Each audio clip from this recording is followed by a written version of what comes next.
Hey everyone, how y'all doing?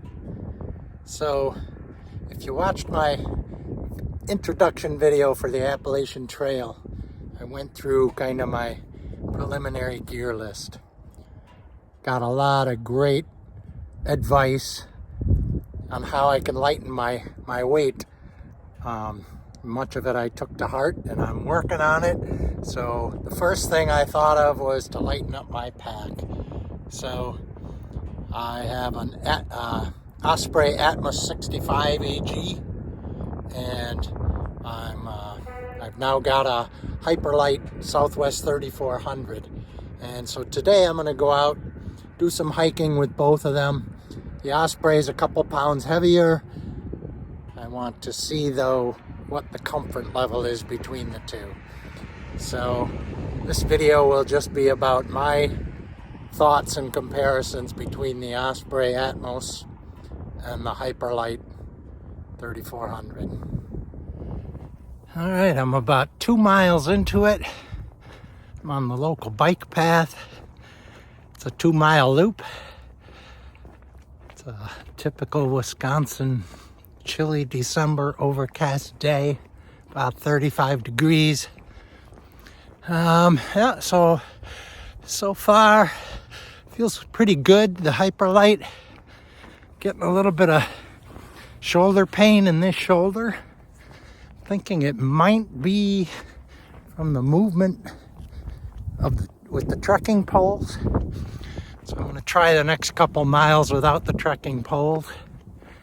See how that feels. So I strapped them to the back, so I still have my weight. I am almost certainly going to be getting the Z-Pack's duplex tent to swap out for my Big Agnes. And the duplex requires 2 trekking poles to set it up. They double as the tent poles.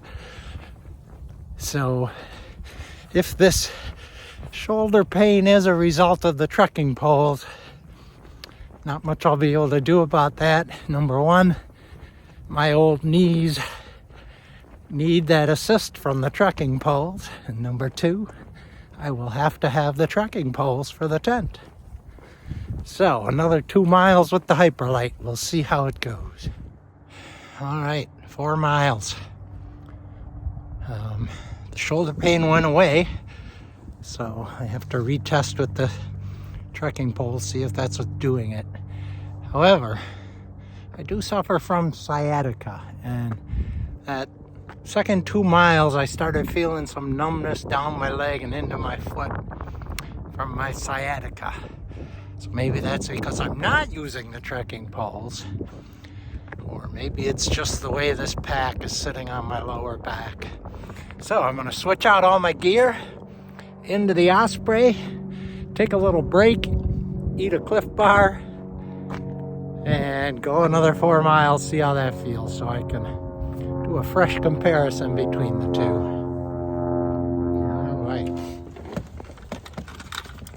All right, I brought my suitcase scale.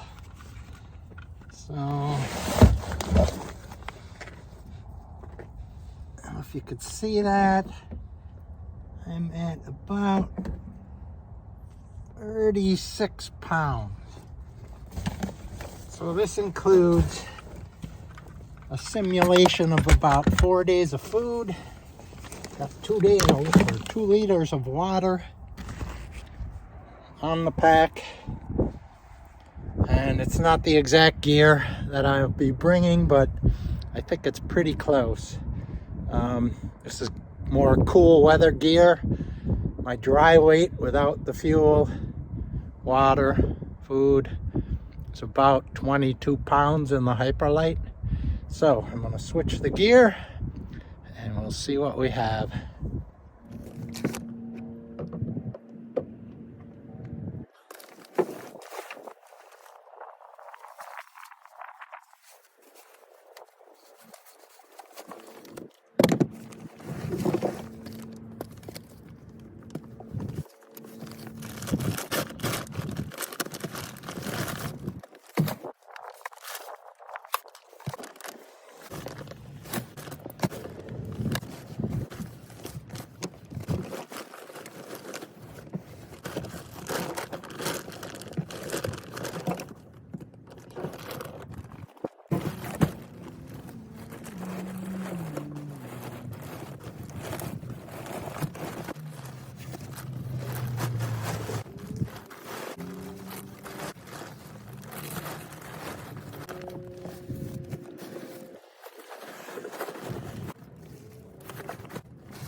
All right, so I did 4 miles in the Osprey now.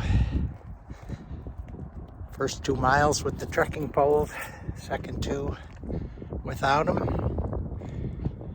And I gotta say, I think the Osprey won round 1 as far as comfort goes.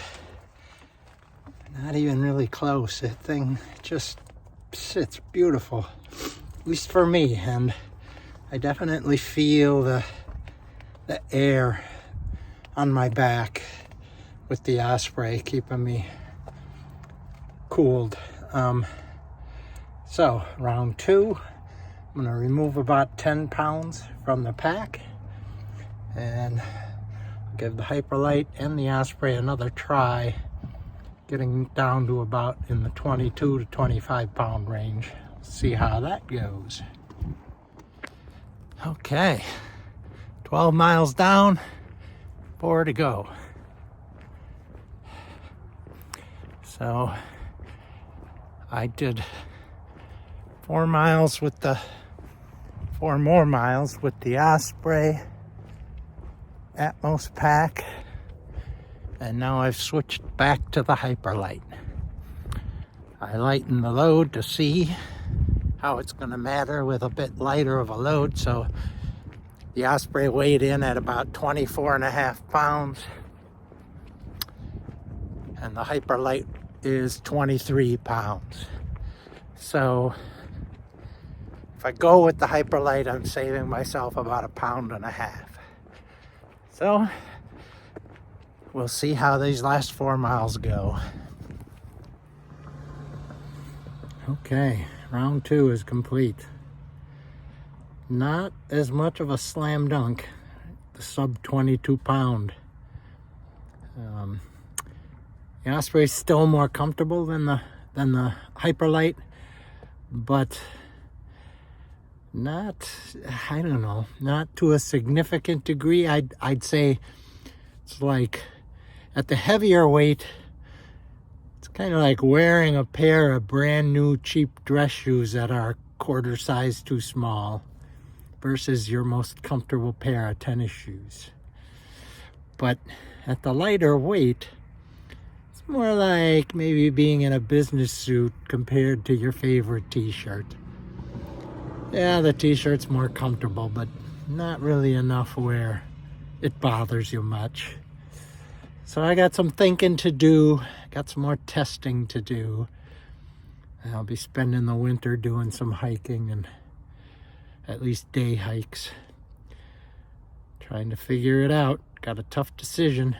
Definitely for shorter weekend hikes, if I want to bring all my luxury items, my chair, my Kindle, all those other things, I'd go with the Osprey.